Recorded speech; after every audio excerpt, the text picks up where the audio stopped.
Tout le monde en parle, la sortie aujourd'hui de Nemo, le poisson clown, le petit dernier des studios Pixar et Disney. Aux États-Unis, Nemo a détrôné le Roi Lion. En France, tout est fait pour que ça marche. Le film est projeté dans 900 salles avec des voix françaises bien choisies pour plaire aux jeunes. Richard Tripot. Quelqu'un a vu mon fils? Ton fils, Chico? Non, c'est Nemo. On cherche Nemo. Moi, c'est Il faut que Poche. je trouve mon fils, c'est parti, mets ta ceinture! Parce que son fils Nemo, petit poisson clown désobéissant, a disparu, capturé par des pêcheurs, Marin se lance dans une course-poursuite affolée au milieu de la barrière de corail de l'océan Indien.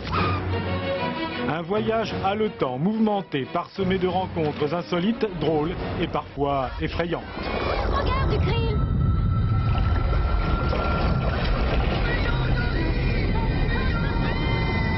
Bref, une histoire de famille dans un univers a priori dépourvu de tout sentiment humain. J'ai jamais connu mon père.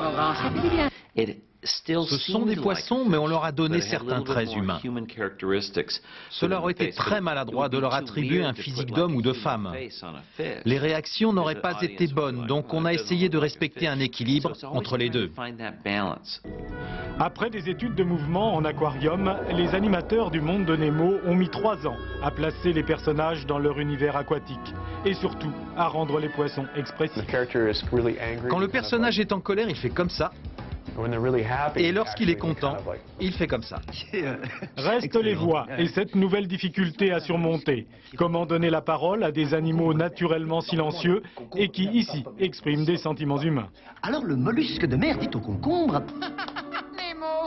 Il n'a pas de bras.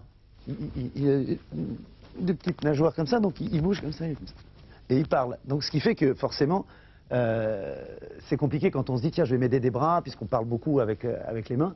Lui, il ne parle pas avec les mains, donc il parle qu'avec son corps. C'était une des plus grosses difficultés de doubler un poisson. Avec poésie et beaucoup d'humour, ce monde de Nemo est fait pour les enfants, mais aussi pour les parents, qui retrouveront sans doute leurs angoisses au moment où ils ont dû lâcher la main de leurs enfants.